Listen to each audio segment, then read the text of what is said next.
அருட்பெருஞ்சோதி அருட்பெருஞ்சோதி தனிப்பெரும் கருணை அருட்பெருஞ்சோதி.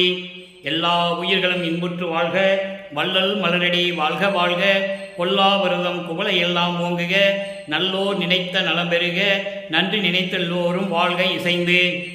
உலக மக்களே, அறிவார்ந்த அன்பர்களே, ஆண்மநேய ஒருமைப்பாடுடைய அன்பர்களே, வல்லப்பமனம் கல்லிய திருவற்பாவில் 3ஆம் திருமுறையில் பதிகம் 11 குறி ஆராய்ச்சி என்ற பதிகத்தில் இருக்கின்ற பாடலுடைய விளக்கங்களை பார்த்து கொண்டிருக்கிறோம்.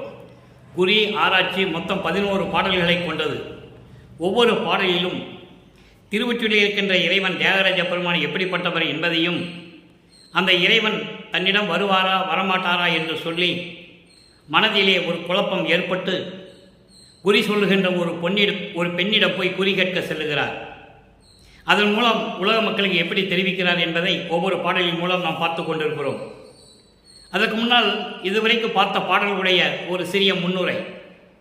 வல்லப்பெருமான் அவர்கள் இந்த மண்ணுலகிற்கு அருட்பெருஞ்சோதி ஆண்டவரால் ஒரு தாயின் வழியாக வருவிக்க உற்று 9 ஆண்டுகள் வரையிலும் தான் யார் என்ற தெரியாத நிலையில் இருந்தபோது 9வது ஆண்டில் வருவிக்க உற்று 9வது ஆண்டில் அருட்பெருஞ்சோதி என்றார் ஆட்கொண்ட பிறகு அவருடைய மறைப்பு நிலை மட்டும் நீங்குகிறது.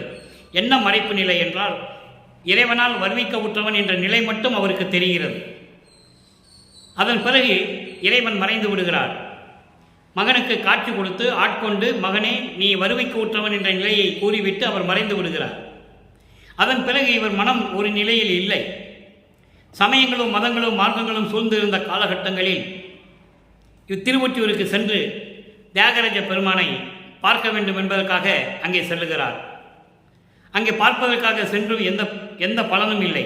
இவரை பார்த்து தெருவழியாக ஓடுவதும், காட்சி கொடுத்து மறைவதும், நாரையையும் கிளிகளையும் தூதி அனுப்பி எந்த விதமான பதில் கிடைக்காததையும் எல்லாம் மனக்குமுறலை, அந்த மனத்துயரத்தை ஒரு தோழியிடம் சொல்லுவது போல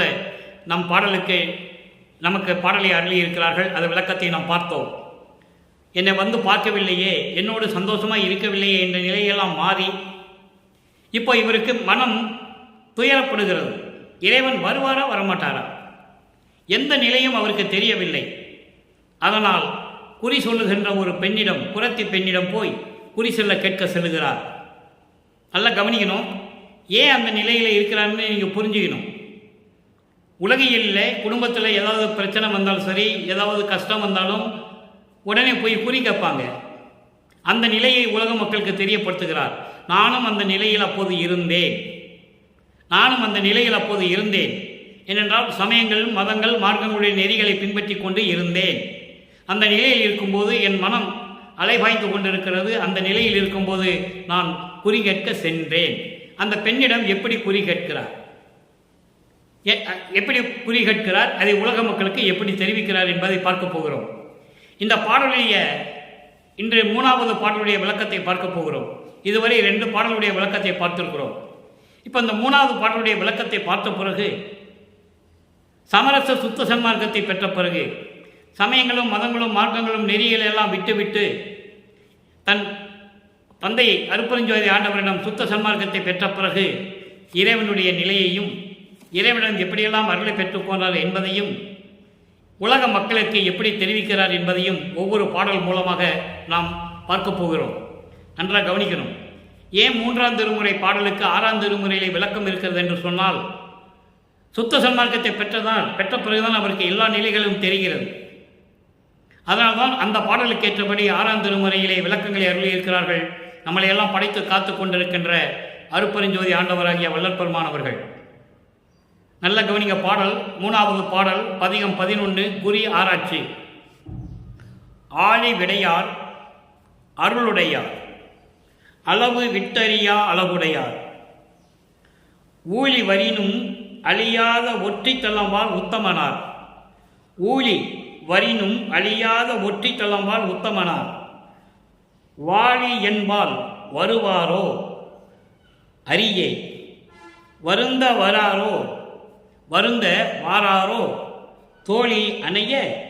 தோழி அணைய புறமடவாய் துணிந்து ஓர் குறி நீ சொல்லுவையே.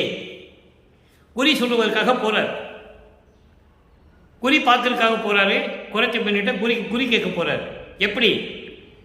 வாழி என்பால் வருவாரோ வரியேன் வருந்த வாராரோ தோழி அணைய புறமடவாய் துணிந்து ஓர் குறி நீ சொல்லுவையே. அந்த மனநிலை அப்படி இருக்கிறது அவருக்கு. உலகியலில் இருந்து கொண்டிருக்கிறார், சமயங்களும் மதங்களும் மார்கழி நெறிகளை பின்பற்றி கொண்டிருக்கிறார்.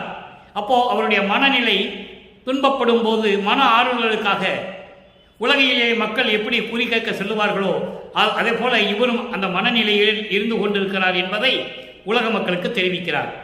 இப்போ அந்த பாடலில் வருகின்ற பத உரை பாருங்க. ஆழி விடையார். ஆழி விடையார் என்பது கடலிலே பள்ளி கொண்டிருக்கின்ற திருமாலை வாகனமாக உடையவர். அதான் ஆழி என்பது கடல், விடையார் ஆழி விடையார் திருமாலை வாகனமாக கொண்டவர். இப்போ அதனுடைய விளக்கத்தை நம்ம பார்க்க போறோம். ஏன் அப்படி சொன்னார் என்றது உங்களுக்கு தெரிவிக்கணும். அருளுடையார், எல்லா அருளையும் உடையவர். அளவு விட்டறியா அழகுடையார், அளவிட முடியாத அழகாக இருக்கின்றவர். இறைவனை அப்படி வர்ணிக்கிறார். அடுத்து ஊழி வரினும் அழியாத ஒற்றித்தனமால் உத்தமனார். ஒவ்வொரு யுகத்திலும் அழியாமல் திருவொற்றியூரிலே இருக்கின்ற உத்தமனான இறைவன் உத்தமனார். அப்படிப்பட்ட இறைவன் வாழி என்பால் வருவாரோ, என்னுடன் வாழ்வதற்காக என்னுடன் இருப்பதற்காக வருவாரோ வரியேன், இல்லை என்றால் வரியேன் என்பது இந்த ஏழையாகிய என்னிடம் நான் வருந்தும்படி வராமல் இருப்பாரோ. வருவாரா, இல்லை நான் வருந்தும்படி வராமல் இருப்பாரா. தோழி அணையாய், தோழி போன்ற குறமடவாய், தோழி போன்ற எனக்கு தோழி போன்ற குறத்தி பெண்ணே ஒரு குறி சொல்லுவாயாக. எப்படி? துணிந்து ஓர் குறி சொல்லுவாயாக. உண்மையை உள்ளதை உள்ளபடி நீ எனக்கு குறி சொல்லுவாயாக என்று சொல்லி இந்த பாடலை அறிவிக்கிறார்கள். இப்போ அந்த பாடலுடைய பொருள் பாருங்க. அதுக்கு முன்னால ஆழி விடையார்னு சொல்றார்ல, அதை திருவடி புகழ்ச்சியிலே சொல்லுவார். மால் விடை இவர்ந்திடும் மலர்ப்பதம். மால் விடை திருமாலை வாகனமாக கொண்டு ஊர்ந்து செல்லுகின்ற வாகனமாக கொண்டு, அதாவது அது மேல் ஏறி செல்லுகின்ற வாகனமாக இருக்கின்ற மலர்ப்பதம் தெய்வ நெடுமால் அரிசிக்கும் பதம். திருமால் வணங்கக்கூடிய திருவடியை கொண்ட இறைவன். அதோடு மட்டுமில்ல, அடுத்து பாருங்க, மால் உலகு காக்கின்ற வன்மை பெற்று, திருமால் உலகு காக்கின்ற வன்மை பெற்று அடிமையின் வதிந்திட அளிக்கும் பதம். இவர் கட்டளைப்படிதான் அவர் இயங்கணும். அதான் அடிமையின் வதிந்திட. இவர் என்ன சொல்றாரோ அருப்பஞ்சோண்டர் அதன்படிதான் அவர் செயலாற்ற வேண்டும். உலகை காக்கின்ற தொழிலை கொடுத்தது யார்? அருப்பெருஞ்சோதி. இதை தான் அகவலிலே சொல்லுவார். காக்கும் தலைவரை காக்கும் மண்டங்களை ஆவகை அமைத்த அருப்பெருஞ்சோதி. ஆக பதத்தலைவர்களை அமைத்தது, அவங்களுக்கு உலகங்களை கொடுத்தது, படைக்கும் தொழிலை குறித்து ஆட்டி வைப்பது எல்லாமே அருப்பெருஞ்சோதி. அதுதான் நீங்க சொல்கிறார் ஆடி விடையார். இப்போ இந்த பாடலில் இருக்கின்ற பதவுரையை பார்க்க போறோம். கவனிங்க. கடலில் இருக்கும் திருமால் அவரை வாகனமாக உடைய இறைவன், அருள் வல்லபம் கொண்டவர், அளவிட முடியாத, எந்த அளவிற்கு சொல்ல முடியாத அளவிற்கு அழகானவர்.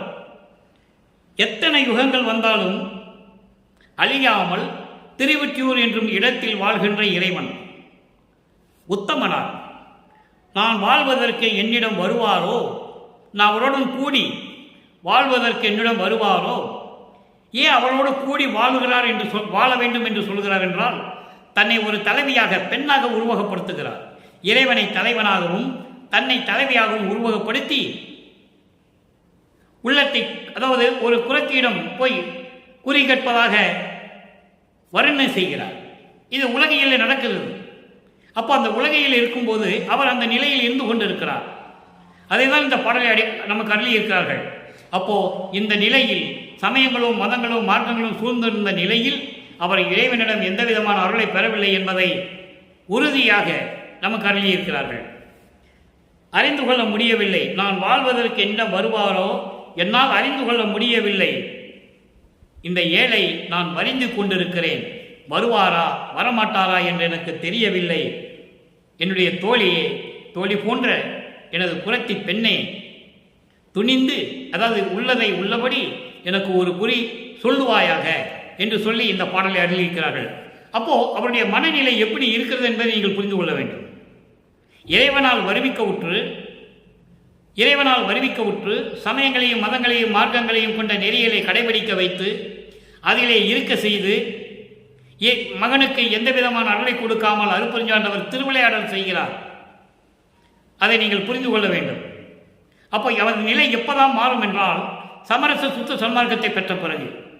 அப்போ சமரச சுத்த சன்மார்க்கத்தை பெற்ற பிறகு இந்த 3ஆம் திருமுறையில் இருக்கின்ற 11வது பதிகத்தில் இருக்கின்ற அந்த 3வது பாடலுக்கு 6ஆம் திருமுறையிலே எந்தெந்த பாடல்களில் விளக்கம் இருக்கிறது என்பதை பார்க்க போகிறோம்.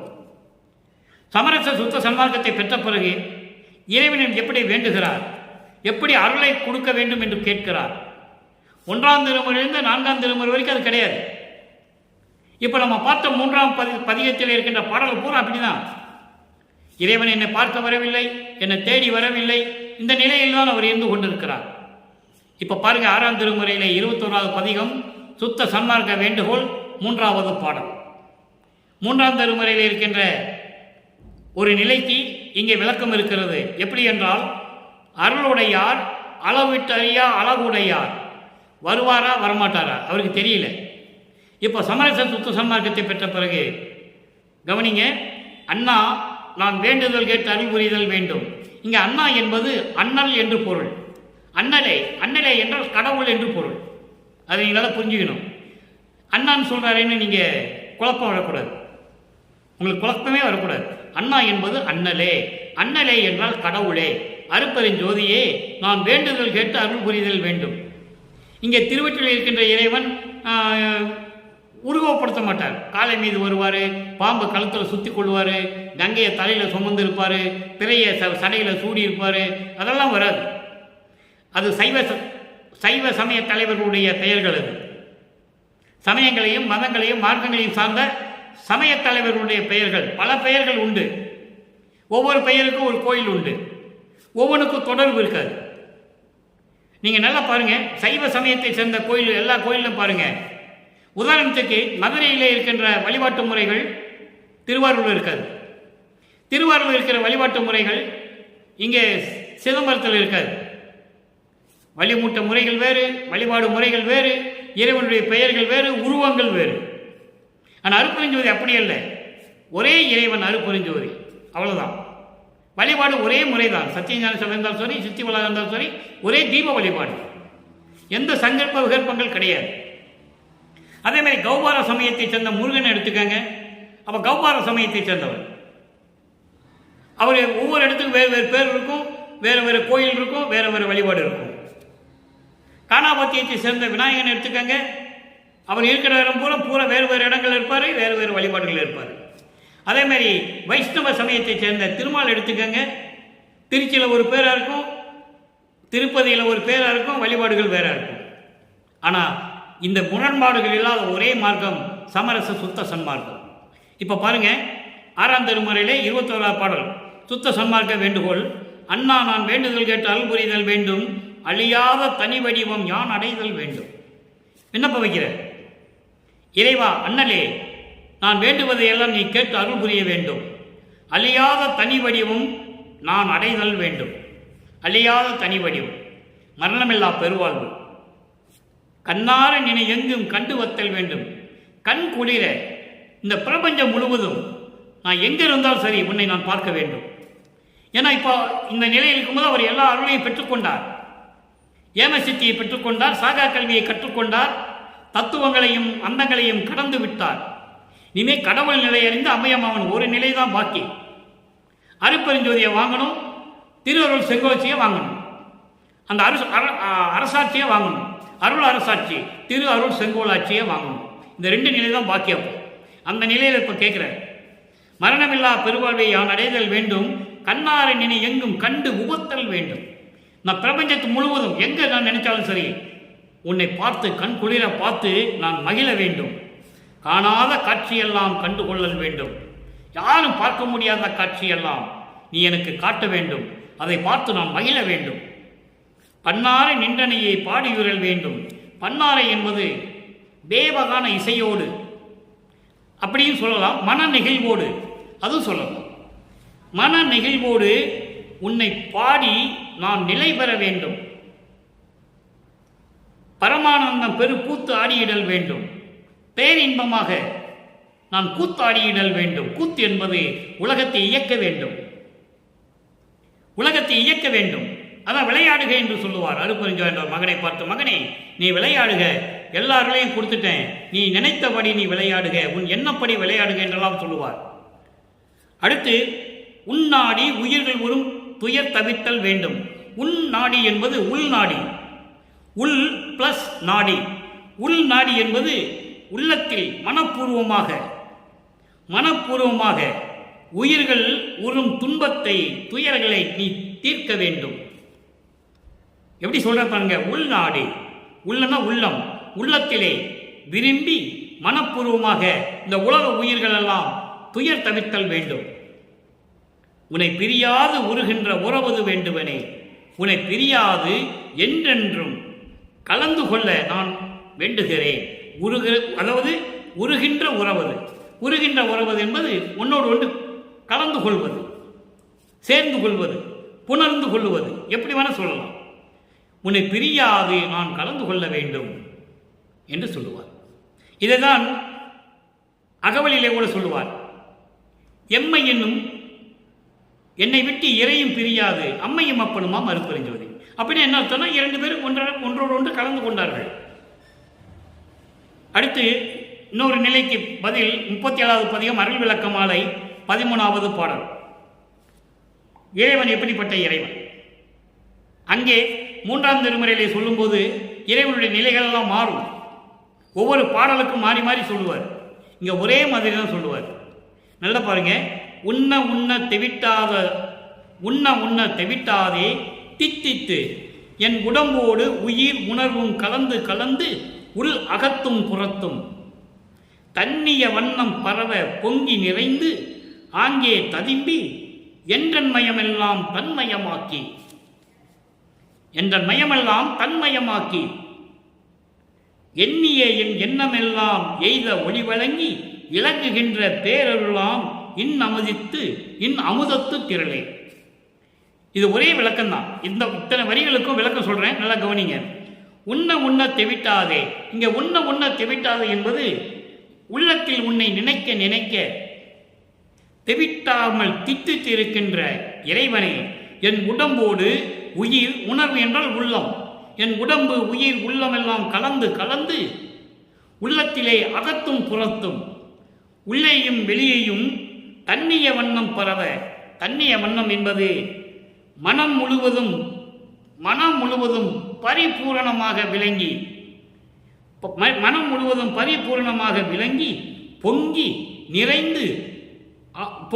நிறைந்து அங்கே ததும்பி, அந்த அளவுக்கு உள்ளம் ஊற்றெடுத்து ஓடுகிறது. இறைவனை நினைக்க நினைக்க உள்ளம் தித்திக்கிறது. ஆற்று வெள்ளம் போல் இருக்கிறது. ஒரு தண்ணீரை ஊறினா ஊற்று எப்படி இருக்கும்? ஊறிக்கிட்டே இருக்கும். அந்த மாதிரி உள்ளம் ஊறிக்கொண்டிருக்கிறது, பொங்கி வழிந்து கொண்டிருக்கிறது. என்றன்மயம் எல்லாம் தன்மயமாக்கி என்னை தன்னோடு இருக்கும். என்மயம் என்பது உன்னோடு இணைத்துக் கொள்ள வேண்டும். தன்மயம் என்பது இறைநிலை, கடவுள் நிலை. என்னை கடவுள் நிலையாக்கி எண்ணிய எண்ணம் எல்லாம், நான் என்ன நினைக்கிறேன்னு அந்த எண்ணமெல்லாம் அடைய ஒளி வழங்கி ஒளி வழங்கி அருட்பெருஞ்சோதி வழங்கி விளங்குகின்ற பேரருளாம் அமுதத்து திரளே. திரளை என்றால் ஒரு தொகுப்பு என்று சொல்கிறார். இறைவனை தான் சொல்லுகிறார். இனிய அமுது போன்று இருக்கின்ற இறைவனை. அப்போ அருட்பெருஞ்சோதி வழங்கியது சொல்லிட்டாரு, அவருடைய நிலையை இறைவன் நிலையை ஆக்குறது சொல்லிட்டாரு. என்னைய எண்ணமெல்லாம் எனக்கு அருள வேண்டும் என்று சொல்லி அருட்பெருஞ்சோதியும் கேட்கிறாரு, அதையும் கொடுத்தாச்சு. அப்படிப்பட்ட இறைவனை புண்ணியமே என் பெரிய பொருளே என்பது அருட்பெருஞ்சோதியே. யாரிடம் ஒப்பிட முடியாத, அவருக்கு நிகர் இல்லாமல் யாரும் இருக்கின்ற அப்படிப்பட்ட இறைவனே, என் அரசே, என்னுடைய அரசனே, புன்மொழி என்று இகழாது புனைந்து மகிழ்ந்து அருளே. நான் பாடுகின்ற பாடல்கள் எல்லாம், நான் செய்த முறையீடுகள் எல்லாம், நான் செய்கின்ற விண்ணப்பங்கள் எல்லாம் தீயவர்கள் நிறைந்தது என்று நீ நினைக்காமல், புறந்தள்ளாமல் அதையெல்லாம் ஏற்றுக்கொண்டு எனக்கு அருள வேண்டும் என்று சொல்லுகிறார். புனைந்து மகிழ்ந்து அருளே, ஏற்றுக்கொண்டு மகிழ்வோடு எனக்கு அருள வேண்டும் என்று சொல்லுகிறார். அடுத்த ஒரு நிலைக்கு பாருங்க, 42வது பதிகம். இறைவனை எப்படி பார்த்து எப்படி கலந்து கொண்டார், எப்படி கணிந்து கொண்டார்? கண்டு கனிந்து கலந்து கொள்ளல் 3வது பாடல். 42வது பதிகம் 3வது பாடல். பாட்டு வந்து பரிசு அளித்த, பாட்டு வந்து பரிசு அளித்த பதியை, அருள்பதியை, பசுபதியை, கனக சபாபதியை, உமாபதியை, தேட்டமிகும் பெரும்பதியை, சிவபதியை, எல்லாம் செய்ய வல்ல தனிப்பதியை, திகழ் தெய்வப்பதியை. முதல்ல இந்த 4 வரிக்கு விளக்கம். பாட்டு வந்து பரிசளித்த, என்னிடம் விரும்பி வந்து என்னை ஆட்கொண்டு எனக்கு அருளை கொடுத்த, அதான் பாட்டு வந்து பரிசளித்த. விரும்பி வழிந்து வந்து என்னை ஆட்கொண்டு எனக்கு அருளை அளித்த பதியை, அப்படிப்பட்ட கடவுளை, அருட்பெருஞ்சோதியை, அருள்பதியை, அருள் ஜோதியை, பசுபதியை. பசுவோடு கலந்ததனால் பசுபதி என்று பெயர் அவருக்கு. பசு வந்து மலங்கள் சூழ்ந்த ஆன்மா. பதி, பசு, பாசம். இதுக்கு நான் ஏற்கனவே விளக்கம் கொடுத்துருக்கேன், நம்ம யூடியூப்பில் நீங்கள் பார்க்கலாம். இப்போ விளக்கமாக சொல்ல முடியாது, சுருக்கமாக சொல்கிறேன், ஏன்னா நமக்கு நேரம் பத்தாது. பசுபதி என்பது பசுவை, மலங்கள் சூழ்ந்த ஆன்மாவை தன்னோடு இணைத்து கொண்டு அந்த ஆன்மாவில் இருக்கின்ற மலங்களை நீக்குவது. அதான் பசுபதி. பசு தந்திரமாக பதியுடன் கூடிக்கொள்ளும். அதான் பசுபதி என்று சொல்லுகிறார். அந்த இறைவன் பெயர் பசுபதியை, சிவபதியை. சிவம் என்றால் அருட்பெருஞ்சோதி. சிவம் விளங்குகின்ற இடம். சிவம் வேறு, சிவன் வேறு. அப்படிப்பட்ட சிவபதியை, எல்லாம் செய்ய வல்ல தனிப்பதியை, எல்லாம் செய்ய வல்ல ஒப்பற்ற நிலையில் இருக்கின்ற அப்படிப்பட்ட இறைவனை, திகழ் தெய்வப்பதியை, தெய்வமாக கடவுளாக திகழ்ந்து கொண்டிருக்கின்ற இறைவனை, கடவுளாக திகழ்ந்து கொண்டிருக்கின்ற இறைவனை, அருட்பெருஞ்சோதியை ஆட்டு இயல் செய்து அருள் பரமநீதியை, ஆட்டு இயல் செய்து அருள் பரமபதியை, அருள் நடனம் செய்து கொண்டிருக்கின்ற அருள் வாய்ந்த அருட்பெருஞ்சோதியை, நவபதியை, நவபதியை, நவ நிலையில் இருக்கின்ற தலைவர்களுக்கெல்லாம் கடவுளாக விளங்கிக் கொண்டிருக்கின்ற இறைவன், அதான் நவபதி. நவநிலை தலைவர்களை எல்லாம் தன்னுள் அடக்கிக் கொண்டு அவர்களை ஆட்டிக்கொண்டிருக்கின்ற அப்படிப்பட்ட இறைவனை, நவநிலைகள் இருக்கின்ற இறைவனை, தத்துவங்களை கடக்கிற இறைவன். அந்த நிலைகள் எல்லாம் கடந்து வந்தாச்சு நவநிலைகள். ஆனந்த நாட்டினுக்கு ஓர் அதிபதியை, ஆனந்த நாட்டு, ஆனந்த நாடு. ஆனந்த நாடு என்பது சிவஞான வெளி, அதுதான் 16வது வெளி. சரியை, கிரியை, யோக, ஞானம், நன்னாங்க 16. முதலைக்கு 12 நிலைகள், சமயங்கள், மதங்கள், மார்க்கங்களை கொண்ட அந்த நெறிகளை கொண்டது. 13வது நிலை ஞான சரியிலிருந்து தான் சுத்த சன்மார்க்கம் தொடங்குது. அப்போ ஆனந்த நாடு என்பது சிவஞான வெளி. சிவஞான வெளி அப்படி அரசாட்சி கொண்டிருக்கின்ற ஓர் அதிபதியை, ஒரு அதிபரை, ஆட்சி செய்கின்ற ஒரு அதிபரை, ஆசை காட்டி என்னை மனம் புரிந்து என் கைபிடித்த பதியை. ஆசை காட்டி, ஆசை காட்டி என்பது விரும்பி, விரும்பி என்னோடு இருந்து எனக்கு ஆசை காட்டி என்னை மனம் புரிந்த. மனம் புரிந்த என்பது ஆட்கொண்ட என்று பொருள். தன்னை தலைவியாக உருவகப்படுத்தியதனால், இறைவனை தலைவனாக உருவப்படுத்தியினால் மனம் புரிந்து கொண்டார் என்று சொல்லுவார். மனம் புரிந்து என்பது என்னை ஆட்கொண்டு என்னை கைப்பிடித்தா பதியை, அப்படிப்பட்ட அருட்பெருஞ்சோதியை கண்டு கொண்டேன், கனிந்து கொண்டேன், கலந்து கொண்டேன், கழித்தேன். இறைவனை பார்த்துட்டேன், பேரின்பமாக இருக்கிறேன், அவரோட கலந்துக்கிட்டேன், பேரின்ப நிலையில் இருந்து கொண்டிருக்கிறேன் என்று சொல்லுகிறார். அடுத்த ஒரு நிலை, இப்போ இந்த ஆழி விடையார்னு சொல்லுவார் 3ஆம் திருமுறையில். இப்போ நம்ம பார்த்த பாடலில் ஆழி விடையார் அவர்களை எந்த நிலையில் இருக்கிறார்? இப்போ திருமாலை வாகனமாக பயன்படுத்துகின்றவர் என்று சொல்லுகிறார். அப்போ அந்த நிலையில் இருந்தவர்கள் எல்லாம் இந்த 4 யுகங்களிலுமே கிரேதயுகம், திரேதயுகம், துவார யுகம், கலியுகம், இந்த 4 யுகங்களிலுமே ஆட்சி செய்த பதத்தலைவர்களான இந்த பிரம்மன், திருமால், ருத்திரன், மகேஸ்வரன், சதாசிவம், சக்திகள், சத்தர்கள், இவங்கெல்லாம் எங்கே இருக்கிறாங்க? பராசக்தின்னு சொல்கிறவங்க, பரன் என்று சொல்லுகிறவர்கள், இப்படிப்பட்ட தலைவர்களுடைய நிலைகளெல்லாம் என்ன என்பதை உலக மக்களுக்கு தெரிவிக்கிறார்.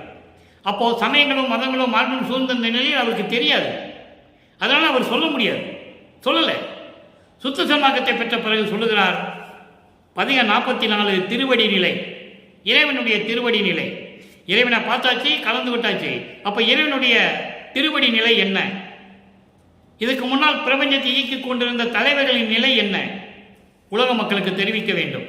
அதை தான் 44வது பதிகத்திலே, திருவடி நிலை என்ற பதிகத்திலே நமக்கு அருளி இருக்கிறார்கள். அங்கே 3வது பாடல். அடர்மலை தடையால் தடையுறும், அடர் மலத்தடையால் தடையுறும் அயன் மால் அரண் மகேஸ்வரன் சதாசிவன் வான் படத்தரு விந்து பிரணவ பிரம்மம் பறைபரம் பரன் என்னும் இவர்கள். இவங்கெல்லாம் யாரு? ஏற்கனவே மலை தடங்கள், மலங்களால் சூழ்ந்து, ஆணவம், கண்மம், மாயை, மாமாய் போன்ற மலங்களால் சூழ்ந்து துன்பப்பட்டு கொண்டிருந்தவர்கள். அதனால்தான் பிரம்மனுடைய ஆணவம் என்கின்ற ஒரு தலையை கிள்ளி எடுத்தது. இங்கேயே சொல்லுவார், திருவற்பாவிலே உண்டு, புராணங்களிலும் உண்டு, திருவற்பாவிலையும் உண்டு. பிரம்மனுடைய தலையை கிள்ளி எடுத்தது. அப்போ ஆணவங்கள் சூழ்ந்த இவர்கள், அவர்கள்லாம் எங்க இருக்கிறாங்க? பிரம்மன், திருமால், மை, சதாசிவன், வான் படர்தரு விந்து. விந்து என்பது, அதாவது அது என்ன சொல்லுவாங்கன்னா, பதத்தலைவர்களுடைய இந்த கர்ம வினைகளில் சென்றவர்கள், யோக நிலையில் சென்றவர்கள். விந்து என்பது அது ஒரு வெளி, விந்து நாதம், ஒளி, ஒளின்னு பெறுவார். ஒளின்னா முதல்ல விந்துனா ஒளி, அது லைட்டு. அடுத்த நாதம் ஒளி, அது சவுண்டு. இந்த நிலையில் இருக்கின்ற தலைவர்களால் இருக்கிறார்கள். அவர்கள் பிரணவ பிரமம், அதான் நாதம் என்று சொல்லுகிறார். பறைபரம் என்பது சக்தி நிலை. சக்தி நிலை. பரன் என்பது இறைநிலை. நாங்கள்லாம் இப்படிலாம் இருக்கிறோம் சொல்லி கொண்டிருக்கின்ற இவர்கள் நல்லா கவனிக்கணும். இவர்களெல்லாம் கடவுள் இல்லை என்பதை திருவற்பாவிலே நமக்கு தெளிவாக சொல்லியிருக்கிறார்கள் நமது இறைவன் விளப்பமானவர்கள். அதை தான் இங்கே சொல்கிறாரு. நாங்கள் இறைநிலையில் இருக்கிறவங்க, சக்தி நிலையில் இருக்கிறவங்க, விந்து நாதம் என்ற ஒரு நிலையில் இருக்கிறவங்க. நாங்கள் பிரம்மன், திருமால், ருத்திரன், மகேஸ்வரன், சதாசிவன், நாங்கள்லாம் 5 தொழிலை செஞ்சுக்கிட்டு இருந்தவங்க. இப்படி சொல்லுகின்றவர்கள் எல்லாம் இவர்கள் சுடர்மணி பொதுவில் திருநடம் புரியும் சத்திய ஞான சபையிலே அருள்நடனம் செய்து கொண்டிருக்கின்ற துணையடி பாதுகை புறத்தே 2 திருவடிகள் இருக்கின்றதே, அந்த திருவடிகளுடைய வெளியில் இடர்கெட வயங்கும் துகள்களை என அறிந்தனன் ஏத்துவன் திருவடி நிலைக்கே. அதாவது காப்பாற்றுங்கள் என்று வணங்கும் நிலையில் இருக்கிறார்கள். இடர்கெட என்பது துன்பத்தை நீக்க வேண்டும், எங்களுடைய துன்பங்களையும் துயரங்களையும் நீக்க வேண்டும் என்று வணங்குகின்ற நிலையில் இருக்கின்றார்கள். அப்படிப்பட்டவர்கள் எப்படி இருக்கிறார்கள் என்றால், துகள்கள் என அறிந்தே. துகள்கள் தான் தூசி. ஏன் அப்படி சொன்னார்னு நீங்க புரிஞ்சுக்கணும். அவர்களை ஏன் தூசி போன்று இருக்கிறார்கள் என்று சொல்கிறார்கள் என்றால், எந்த நிலையிலும் அவர்கள் எந்த செயல்பாடும் இல்லை, இழந்த நிலையில் இருக்கிறார்கள். ஏற்கனவே பிரபஞ்சத்தை இயக்கினவர்கள் தான், ஆனால் இப்போ அவங்க அந்த நிலையில் இல்லை. அந்த நிலையை மாற்றி சமயங்களையும் மதங்களையும் மார்க்கங்களையும் விட்டொழித்து சுத்த சன்மார்க்கத்தை என்னிடம் கொடுத்து பிரபஞ்சத்தை நான் தான் இயங்கிக் கொண்டிருக்கிறேன் என்று சொல்லுகிறார். அவர்கள் செயலற்ற நிலையில் இருந்து கொண்டிருக்கிறார் என்பதை காலுக்கு அடியில் காலுக்கு வெளியில் தூசிகள் என்று சொல்லுகிறார். நல்லா புரிஞ்சுக்கணும் நீங்க. அப்படி அறிந்தே ஏத்துவன் திருவடிக்கு நிலையே, அப்படிப்பட்ட திருவடிகளை நான் வணங்குகின்றேன் என்று சொல்லுகிறார். யாரும் சொன்னதில்லை. இந்த பிரபஞ்சம் தோன்றிய காலத்திலிருந்து எல்லாமே தோன்றினார்கள். கோடான கோடி பேர் தோன்றினார்கள், இல்லை என்று சொல்ல முடியாது. வல்லற்பமானே சொல்லுகிறார், தோன்றினார்கள். அவர்கள் நிலைக்கு ஏற்றபடி, கருத்துக்கு ஏற்றபடி, விளக்கங்களுக்கு ஏற்றபடி இறைவனை வணங்கி இறைவனிடம் சிறிதளவு அருளை பெற்றுக்கொண்டு இந்த வையகத்துக்கும் வானகத்துக்கும் மனம் போனபடி திரிந்தார்கள் என்று சொல்லுகிறார். விளையாட நின்ற சிறுபிள்ளை கூட்டம் என்று சொல்லுவார். விளையாட கூட தெரியாத இருக்கிற பிள்ளைங்க எப்படி இருப்பாங்க? தவழ்கின்ற குழந்தைகள். அந்த மாதிரி இருந்து கொண்டிருக்கிறார்கள் என்று சொல்லுவார். எனவே இறைவனுடைய நிலையையும் இறைநிலையையும் தெளிவாக உலக மக்களுக்கு தெரிவித்திருக்கிறார்கள் நமது இறைவன் வல்லற்பெருமான் அவர்கள். அடுத்து ஒரு பதிகம் 105, புனித குலம் பெறுமாறு புகழல். புனித குலம் பெறுமாறு, புனித குலம் சுத்த சன்மார்க்கத்தை நீங்கள் பெற வேண்டும் என்று உலக மக்களிடம் சொல்லுகிறார். அதான் புனித குலம் பெறுமாறு புகழல் என்ற பதிகத்திலே நமக்கு அருகில் இருக்கிறார்கள். அதிலே 3வது பாடலுடைய விளக்கத்தை பார்க்க போகிறோம். ஆற்று வெள்ளம் வருவதன் முன் அணை போட அறியீர். ஆற்று வெள்ளம் வருவதன் முன் அணை போட அறியீர். ஆங்கார பேய் பிடித்தீர் ஆடுதலுக்கே அறிவீர். முதல்ல இந்த 2 வண்டிக்கு விளக்கம், இந்த 2 வரிக்கு விளக்கம். உலகியல் விளக்கம் என்னவென்றால், ஆற்றுல வெள்ளம் வருவதற்கு முன்னால் அணை போட வேண்டியதுதான்டா. உனக்கு கஷ்டம் வர்றதுக்கு முன்னாலே நீ சுதாரிச்சிருக்கணும். உனக்கு துன்பம் வர்றதுக்கு முன்னாலேயே நீ சுதாரிச்சிருக்கணும். ஐயோ துன்பம் வருமே என்று சொல்லி நீ உசாரா இருந்திருக்கணும். அதான் சொல்றாரு, ஆற்று வெள்ளம் வருவதற்கு முன் அணை போட அறியீர். அதெல்லாம் நீங்கள் தெரிஞ்சுக்கல. ஆங்கார பேய் பிடித்தீர். ஆங்கார பேய், கொடூரமான பேய் பிடித்து நீங்கள் அலைந்து கொண்டிருந்தீர்கள். ஆடுதலுக்கே அறிவேர். பேய் போன்று ஊரா சுற்றிக்கிட்டு இருந்தீங்க, அதான் உங்களுக்கு தெரியும். இது இந்த பாடலுடைய உலகியல் விளக்கம். அப்போ சுத்த சன்மார்க்க விளக்கத்தை சொல்றார். அதாவது துன்பம் வருவதற்கு முன் தடுக்க நீங்கள் அறியவில்லை. துன்பம் வருகிறது என்று தெரியும், ஆனால் அதை நீங்கள் அறிந்து கொள்ளவில்லை. காரணம், சமயங்கள் மதங்கள் மார்க்கங்களுடைய நெறிகளை பின்பற்றி கொண்டு நீங்கள் துன்பப்பட்டு துயரப்பட்டு கொண்டு இருந்தீர்கள். உண்மையான நிலை உங்களுக்கு தெரியவில்லை, நீங்கள் அறிந்து கொள்ளவும் விரும்பவில்லை. அங்கார பேய் பிடித்து அலைந்தீர். ஆணவத்தோடும் செருக்கோடும் அலைந்து கொண்டிருந்தீர்கள். ஊர் ஊராக தெரிந்து கொண்டு வாழ்க்கையிலே எந்த விதமான முன்னேற்றமும் இல்லாமல் நீங்கள் இருந்து கொண்டிருந்தீர்கள். உலக மக்களே, அது தேவையில்லை. கூற்று வருங்கால் அதனுக்கு எது செய்வீர்? கூற்று, கூற்று என்றால் மரணம். மரணம் வரும்போது நீங்கள் என்ன பண்ணுவீங்க? என்ன பண்ண முடியும் உங்களால்? ஐயோ, கூற்று உதைத்த சேவடியை போற்ற விரும்பீரே. அப்படி மரணத்தை தடுக்கக்கூடிய, யமனை உங்களிடம் வராமல் தடுக்கக்கூடிய இறைவனுடைய திருவடியை வணங்காமல் விட்டுவிட்டீர்களே. எவ்வளவு அழகா சொல்றார் பாருங்க. அதனால்தான் சுத்த சன்மார்க்கத்தில் மரணம் இல்லை என்று சொன்னார். மரணம் இல்லை என்றால் இறைவனுடைய திருவடியிலே இருக்கலாம். பிறப்பு இல்லை. பிறந்தால்தானே இறப்பதற்கு. பிறப்பு இல்லை. சுத்த சன்மார்க்கத்தை சேர்ந்து விட்டால் பிறப்பு இல்லை, மரணம் இல்லை. அதனால்தான் திருவடியை, அப்படிப்பட்ட திருவடியை வணங்காமல் விட்டுவிட்டீர்களே என்று சொல்வதைத்தான் கூற்று உதைத்து கூற்று வருங்கால் அதனுக்கு எது செய்வீர்? மரணம் வந்துவிட்டால் என்ன செய்ய முடியும் உங்களால் உலக மக்களே? ஐயோ, கூற்று உதைத்த சேவடியை போற்ற விரும்பீரே. அப்படிப்பட்ட மரணத்தை விட்டு காலால் உதைத்த அப்படிப்பட்ட இறைவனை, அப்படிப்பட்ட இறைவனுடைய திருவடியை வணங்காமல் விட்டு விட்டீர்களே, நீங்கள் விரும்பவில்லையே. அடுத்து பாருங்க, வேற்று உரைத்து வினை பெருக்கி மெலிகின்ற உலகில். வேற்று உரைத்து வேறு வேறு நிலைகளில் இருக்கின்ற செயல்களை எல்லாம் சொல்லி சொல்லி, சமயங்கள் மதங்கள் மார்க்கங்களில் சொல்லப்பட்ட நெறிகளை எல்லாம் சொல்லி வினைகளை எல்லாம் பெருக்கிக் கொண்டு துன்பப்படுகின்றீர்களே உலக மக்களே. உலக மக்களே, துன்பப்பட்டு கொண்டிருக்கிறீர்களே. வீண் உலக கொடு வழக்கை விட்டு விட்டு வம்பேன். வீணாப்போன அந்த உலகியல் வாழ்க்கையை, வீணாப்போன அந்த நெறிகளை எல்லாம் விட்டுவிட்டு நீங்கள் வாருங்கள் உலக மக்களே. வம்பின் என்றால் வாருங்கள். வாருங்கள் உலக மக்களே. சாற்று உவக்க, சாற்று உவக்க எனது தனித்தந்தை வருகின்ற தருணம் எது? சாற்று உவக்க, போற்றி மகிழும்படி, நாம் போற்றி மகிழும்படி நமது தனித்தந்தை அருப்பஞ்சோதி ஆண்டவர் வருகின்ற தருணம் வந்துவிட்டது.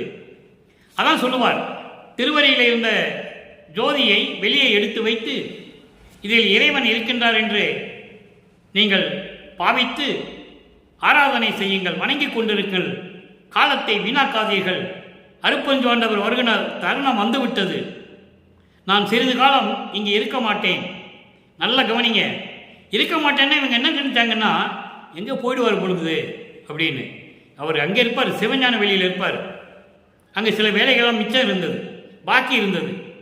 அதனால் அங்கே நான் போகிறேன், இந்த தீபத்தை நான் வச்சுட்டு போகிறேன், இல்லை அருட்பெருஞ்ஞானவர் இருக்கிறாரு, நீங்கள் ஞானசரியை 28 பாடலை படித்து நீங்கள் இறைவனை வணங்கிட்டுங்கன்னு சொல்லிட்டு வச்சார். தீபத்தை எடுத்து வெளியே வைக்கும்போது விபூதி மூட்டையை எடுத்து வைக்கல.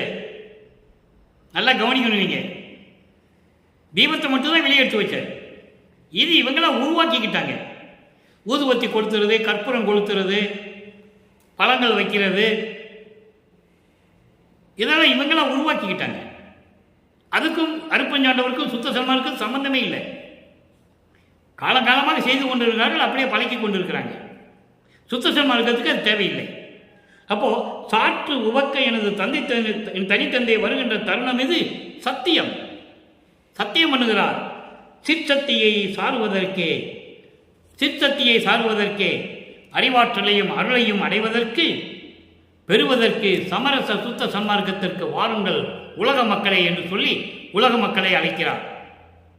அதனால் சொன்னார், இறைவனை ஞானசரியில் சொல்வார், முதல் பாடத்திலே சொல்வார், நினைந்து நினைந்து உணர்ந்து உணர்ந்து நெகிழ்ந்து நெகிழ்ந்து அன்பு நிறைந்து நிறைந்து ஊற்றலும் கண்ணீர் அதனால் உடம்பு நனைந்து நனைந்து. இப்படி தான் இறைவனை வணங்கணும். அருளமுதே, நன்னிதியே, ஞான நடத்தரசே, என் உரிமை நாயகனே என்று வணைந்து வணைந்து ஏத்துதுனும் வம்பின். அங்கே வம்பின் வாருங்கள் என்று சொல்லுகிறார். இப்படியெல்லாம் இறைவனை வணங்க வேண்டும், வாருங்கள் உலக மக்களே, மரணமில்லா பெருவாழ்வில் வாழ்ந்திடலாம் கண்டீர். அந்த ஒரு வரியை தான் இங்கு சொல்றாரு. கூற்று வருங்கால் அதனுக்கு எது செய்வீர்? ஐயோ, கூற்று உதைத்த சேவடியை போற்ற விரும்பீரே. அப்படியெல்லாம் வந்துச்சுன்னா என்ன பண்ண முடியும் உலக மக்களே உங்களால்? அதனால்தான் மரணமில்லா பெருவாழ்வில் வாழ்ந்திடலாம் கண்டீர். புனைந்துரையேன் பொய் புகழேன், சத்தியமே சொல்லுகின்றேன், பொற்றவையில் சிற்றவையில் புகுந்தருணம் இதுவே. நான் கற்பனையாக சொல்லவில்லை, கட்டுக்கதையாக சொல்லவில்லை, பொய் சொல்லவில்லை, உண்மையை சொல்லுகிறேன். நீங்கள் வாருங்கள், சத்தியஞான சபைக்கு வாருங்கள், சமரச சுத்த சன்மார்க்கத்தை பெற்றுக்கொள்ளுங்கள் என்று சொல்லுகிறார். அதான் இங்கே சொல்றாரு, வீண் உலக கொடு வழக்கை விட்டு விட்டு வம்பின். வீண் உலக கொடு வழக்கை, உலகில் இருக்கின்ற கொடுமையான இந்த தீய செயல்களை எல்லாம் விட்டுவிட்டு, இந்த வாழ்வியலை விட்டுவிட்டு, சமயங்கள் மதங்கள் மார்க்கங்கள் சொல்லப்பட்ட நெறிகளை எல்லாம் ஒழித்துவிட்டு சமரச சுத்த சன்மார்க்கத்தை பெற வேண்டும். நீங்கள் இறைவன் வருகின்ற தருணம் வந்துவிட்டது. வீணாக நேரத்தை கழிக்காதீர்கள். வாருங்கள் வாருங்கள், இது சத்தியம். உங்களுடைய அறிவாற்றலையும் இறைவனிடமிருந்து எல்லா செல்வங்களையும் பெற்றுக்கொண்டு அருளையும் பெற்றுக்கொண்டு நீங்கள் வாழ வேண்டும், நெடூழி வாழ வேண்டும். இது இறைவன் வருகின்ற நேரம் வந்துவிட்டது, வாருங்கள், இது சத்தியம் சத்தியம் சத்தியம் என்று சத்தியம் செய்கிறார் உலக மக்களுக்காக. எனவே அன்பர்களே, இன்று நாம் பார்த்த 3வது பாடலுக்கு சமயங்களும் மதங்களும் மார்க்கங்களும் சூழ்ந்த காலகட்டங்களில் எப்படி அவருடைய மனநிலை இருந்தது, திருவொற்றியூர் இறைவனை எப்படி உருவகப்படுத்தினார், எந்த அருளையும் பெற முடியாமல் அவர் வருவாரா வரமாட்டாரா என்று எனக்கு தெரியவில்லை என்ற நிலையில் இருந்து கொண்டிருந்தார். அதன் பிறகு சுத்த சன்மார்க்கத்தை பெற்ற பிறகு எப்படி இறைவனிடம் விண்ணப்பம் வைத்தார், எப்படி இறைவனோடு கலந்து கொண்டார், எப்படி இறைவனானார், எப்படி அருளை பெற்றுக்கொண்டார். இறுதியாக இந்த பதத்தலைவர்களும் இப்படியெல்லாம் இருக்கின்றவர்களாம் பிரம்மன் திருமணம்லாம் எந்த நிலையில் இருக்கிறார்கள் உலக மக்களுக்கு சொல்லணும்ல. இப்போ பிரபஞ்சத்தை இயக்கிறது யாருன்னு சொல்லணும்ல. இன்னும் மக்கள் எல்லாம் நினைச்சிட்டு இருக்காங்க, பிரம்மன் தான் படைச்சிட்டு இருக்காரு, திருமால் தான் உலகை காத்துக்கிட்டு இருக்காரு, இப்படியெல்லாம் நினைச்சிக்கிட்டு இருக்காங்க. அதெல்லாம் முடிந்து எவ்வளவோ நாட்களாகி எவ்வளவோ ஆண்டுகளாகிவிட்டன. 30/1/1874 இரவு 12 மணியிலிருந்து இந்த பிரபஞ்சத்தை இயக்குவது வல்லப்பமானவர்கள். அது உலக மக்களுக்கு சொன்னாதான் உங்களுக்கு தெரியும், சொன்னால் தானே தெரியும், சொல்லாமையே இருந்தால் இப்படி தெரியும். ஆக இந்த நிலையில் இருந்து கொண்டு உலக மக்களை அழைக்கிறார். உலக மக்களே, இதுவரையில் நீங்கள் இருந்தது போதும். சமயங்கள் மதங்கள் மார்க்கங்கள் நெறிகளை பின்பற்றி கொண்டு நீங்கள் இருந்தது போதும். உங்கள் வாழ்க்கையெல்லாம் வீணாக கழித்து விட்டீர்கள். மரணம் வந்தால் என்ன செய்வீர்கள், எங்கே போவீர்கள், எங்கு உரிவீர் அந்தோ என்று சொல்லுவார், ஞானசரியில் சொல்லுவார். எங்கே போவீங்க? அப்படிப்பட்ட மரணத்தை எட்டி உதைத்த அந்த திருவடியை போற்றி வணங்க மறந்து விட்டீர்களே, வாருங்கள், சத்தியஞான சபைக்கு வாருங்கள். நமது தனி பெரும்பதி தந்தை அருட்பெருஞ்சாண்டவர் வருகின்ற தருணம் வந்து விட்டது. இறைவனுடைய அறிவாற்றலையும் செல்வங்களையும் அருளையெல்லாம் பெற்றுக்கொண்டு நீங்கள் மகிழ்வோடு வாழ வேண்டும் உலக மக்களே, வாருங்கள் வாருங்கள் என்று சொல்லி உலக மக்களை அழைக்கிறார். எனவே அன்பர்களே, இன்று பார்த்த பாடலுடைய விளக்கம் தங்களுக்கு புரிந்திருக்கும் என்று நான் கருதி, நீங்களும் அப்படிப்பட்ட இறைவனை வணங்கி சுத்த சன்மார்க்கத்தில் இருக்க வேண்டும். அந்த மார்க்கங்களும் தேவையில்லை. நேரடியாக சுத்த சன்மார்க்கத்துக்கு வாருங்கள். கொலையும் கொலையும் தவிர்த்து விட்டு வாருங்கள். உயிர்களை கொலை செய்வது, மாமிசங்களை உட்கொள்ளுவது, இந்த நிலைகளில் இருந்து மாற வேண்டும். சைவ நெறியில் இருந்து கொண்டு சுத்த சன்மார்க்கத்தை பின்பற்றி எந்த சமய சங்கற்ப விகற்பங்களிலும் ஈடுபடாமல் அகல் விளக்கிலே மண்ணகல் விளக்கிலே தீபமேற்றி அருப்பெருஞ்சோதி அருப்பெருஞ்சோதி தனிப்பெருங்கனை அருப்பெருஞ்சோதி என மகாமந்திரத்தை உச்சரித்து இறைவனை வணங்கி இறைவனுடைய அருளையும் செல்வங்களையெல்லாம் பெற்றுக்கொண்டு இந்த வையகத்திலே நீங்கள் வாழ்வாங்க வாழ வேண்டும். நோயற்ற வாழ்வில் நீங்கள் இருக்க வேண்டும் என்று இறைவனுடைய தயவோடையும் கருணையோடையும் வாழ்த்தி இந்த வள்ளலார் ஊழியன் விடைபெறுகிறேன். மீண்டும் நாளை சந்திப்போம். நன்றி, வணக்கம். அருட்பெருஞ்சோதி அருட்பெருஞ்சோதி தனிப்பெரும் கருணை அருட்பெருஞ்சோதி.